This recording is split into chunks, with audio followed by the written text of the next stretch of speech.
All right, strap in, everyone, Right. because today we are diving deep into Gladiator 2. That's right, and this deep dive is coming straight from your requests. You wanted to know if the sequel really lives up to all that hype. Especially after waiting, what has it been, like 20 years? More than that. Yeah.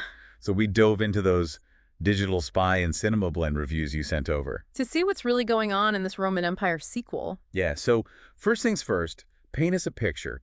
Visually, what are we working with here? Well, both of the reviews we read, they both agree that visually Gladiator 2 is incredible. Oh, I bet.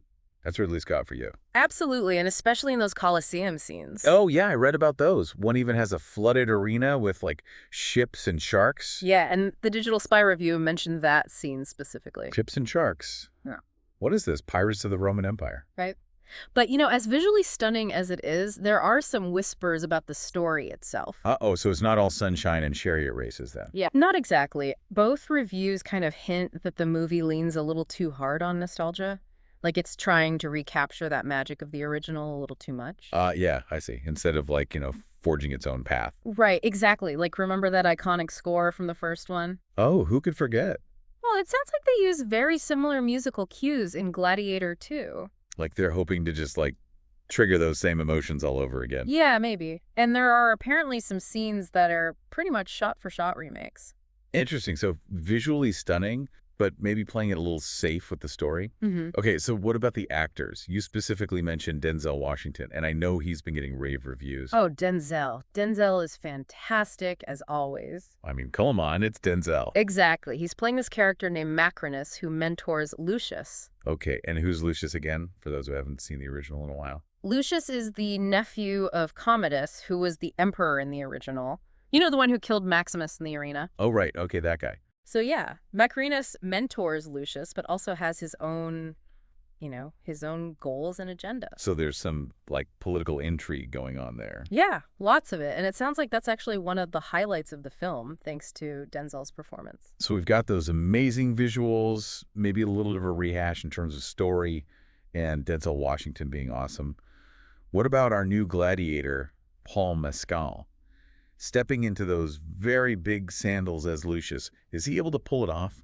Well, the reviews seem a bit mixed on that. Oh, really? Yeah, everyone agrees that he's not trying to be Russell Crowe, which is good. Right. No one wants a carbon copy. Exactly. He brings his own energy to the role, kind of a raw intensity, Okay, interesting. So does he pull it off? Some critics felt that he lacked the gravitas that Crowe brought to Maximus. Okay, so not quite hitting that iconic status yet. But others found him really engaging, even heartbreaking at times. Heartbreaking. Okay, now I'm intrigued. Yeah, so it seems like he's holding his own. He's definitely doing his own thing. All right, fair enough. So we've covered visuals, story, Denzel being amazing, and a new gladiator trying to make his mark.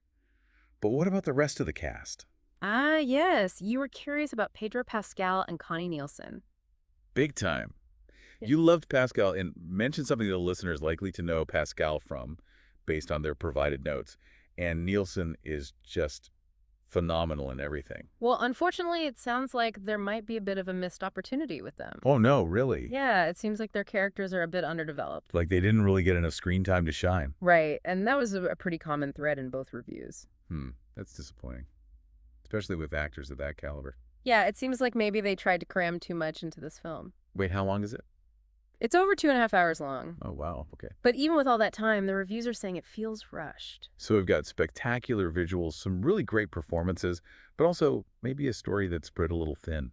And that actually leads perfectly into the next part of our discussion. Oh, and what's that? Because you specifically mentioned that you were really moved by Maximus's journey in the original Gladiator. Yeah, absolutely. So the big question is, does Gladiator 2 hit those same emotional beats? Ooh, now that is a question I am definitely ready to unpack. All right then, stay tuned, folks, because we're about to find out. We'll be right back after a quick break. Okay, so we're back and ready to tackle the big question, right?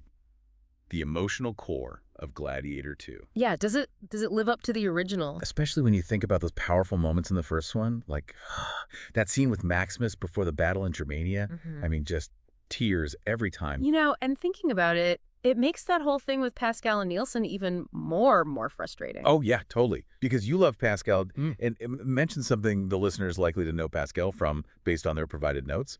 And Nielsen she was incredible as Queen Hippolyta. Right. And they're both such talented actors. So how does having less screen time, how does that actually affect the emotional side of things? Yeah. Because it's a big cast, right? Maybe some things had to be cut. Yeah, but think of it like this.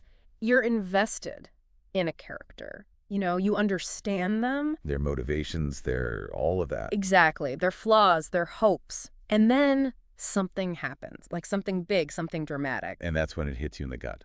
Yeah. Emotionally. Right. But if you don't really know that character, if you haven't had that time to connect. I see. It's like, why should I care if some random person, bites the dust if I don't really know them? Exactly. And both reviews kind of suggest that that's what happens in Gladiator 2. In those key moments, they don't hit the same way. Even the deaths. Even the deaths, yeah. Because we just haven't had that time to connect with the characters. Oh, interesting. I remember you were saying you cried during that really emotional scene in the first Gladiator. Well, Cinema Blend actually calls that a similar scene in Gladiator 2 and says that it falls flat. It tries to get that same emotional response, but it just doesn't work. It feels hollow. Like an echo. Yeah, exactly. Like they were just ticking off boxes instead of really letting those moments, breathe. Yeah, letting them land. And that brings us back to that pacing issue we talked about.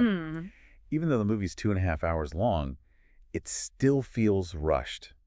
Yes. So they needed to, slow down. Slow down. Let those moments really land. Give us time to process. Yeah, to actually feel it. It's like sprinting a marathon. Like, you see everything, but you don't have time to really appreciate it. That's a great analogy. Okay, so we've got amazing visuals. We've got some great performances, especially from Denzel. Right. But when it comes to the story itself, that emotional core, that's where things start to fall apart a little bit. Yeah, it seems like they were so focused on recreating that magic of the original that they might have missed the chance to tell their own story. Their own unique story. So what are we left with then? Is Gladiator 2 worth watching? It really depends on what you're looking for. If you're going in wanting that visual spectacle, Oh, wanting some action-packed fun, and of course Denzel being Denzel, then you're probably going to enjoy it. But if you're hoping for a film that's going to move you, the way the original did. Exactly the way the original did, that's going to stay with you, you might be a little disappointed. Okay, fair enough. Yeah. I think that's a good place to wrap this part of our deep dive up. Before we move on, though, I do think it's important to remember that we've only looked at 2 reviews here.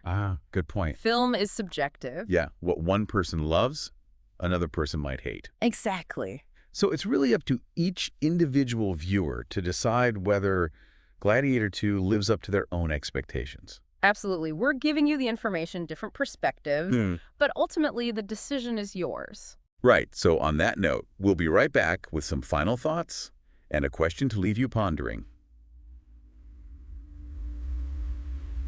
And we're back for the final round of our deep dive into Gladiator 2. Gladiator 2, and I have to say, this has been a really fascinating conversation. It has. We've talked about those incredible visuals. Yeah, those were something else. And of course, Denzel stealing the show, as always. As always, right. But then there's the other side of it where it just didn't quite hit the mark emotionally. Yeah, and I think that's really interesting. Especially because you specifically wanted to know if Gladiator 2 lived up to all the hype. Right. And the answer seems to be, well... Complicated. It's visually stunning, sure, and there are those moments of brilliance. Especially thanks to Denzel, yeah. But it feels like maybe they were so focused on the original. On trying to recapture that magic. That they lost sight of what could have been a really unique... and powerful story. So should you go see it? I mean, honestly, that's a question only you can answer. Right. Because film is so subjective. It really is. But I think after looking at all this, it's probably safe to say that Gladiator 2 might not be that instant classic. That some people were hoping for.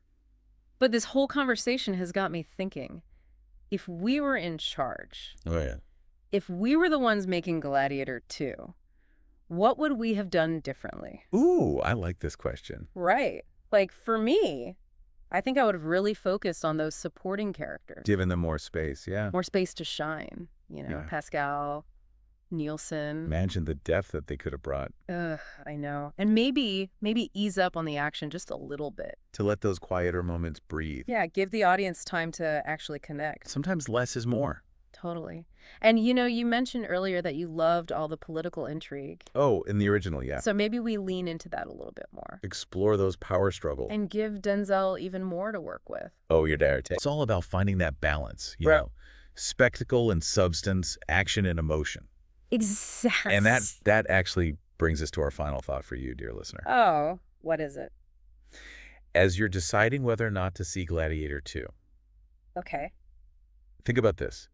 What would your version of the sequel look like? Oh, I love that. What would you keep? What would you change? How would you make it your own? Because ultimately, that's what's so great about film, right? It sparks our imagination. Makes us think. It invites us to engage with the story. And maybe even imagine ourselves as the storytellers. I love that. So whether you love Gladiator 2 or you hate it, or you land somewhere in between. Yeah. We hope this deep dive has given you a new perspective. On the film and on storytelling. And maybe even inspired you to go out and tell your own stories. That's what it's all about. So thank you for joining us. It's been a pleasure. And remember, the arena of creativity is always open. We'll see you next time.